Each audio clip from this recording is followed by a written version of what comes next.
இனிமேல் எங்களுக்கு இப்படி ஒரு ரமலான் கிடைக்காது அப்படின்னு நினைக்கணுமா. அல்லாஹ் தாலா நீண்ட ஆயுள தரணும், நிறைய ரமலானை தரணும். ஆனால் அந்த உணர்வு ஹதீஸில் வருது இல்லையா? சஹாபிகள் தக்பீர் கட்டி தொழுதாலே ஸல்லல்லாஹு அலைஹி வஸல்லம் அப்படி தானே தொழ சொன்னாங்க. அதுதான் கடைசி தொழுகன்னு நினச்சி தொழுகுங்க. அப்படி தானே வாழ்க்கையில் அப்படி நினைக்கணும். ஏன்னா மௌத்து ஹயாத்துங்கிறது வாழ்க்கையில் எப்படி இருக்குது. அப்போ இந்த தொழுகை இபாதத்துகளில் சஹாபாக்கள் வாய்ப்புகள் கிடைச்சா இனி ஒரு வாய்ப்பு எனக்கு கிடைக்காதோன்னு நினைக்கிற பொழுது அந்த அமல்கள் செய்கிறதுல ஒரு பெரிய ஒரு துடிப்பு வரும், ஆர்வம் வரும்.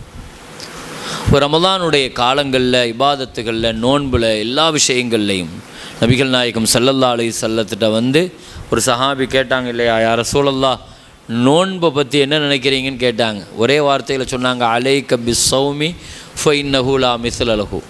நோன்பை மாதிரி ஒரு வணக்கம் கிடையவே கிடையாதுன்னாங்க ஸல்லல்லாஹு அலைஹி வஸல்லம். அது அப்படி ஒரு இபாதத். எனவே ரமலானுடைய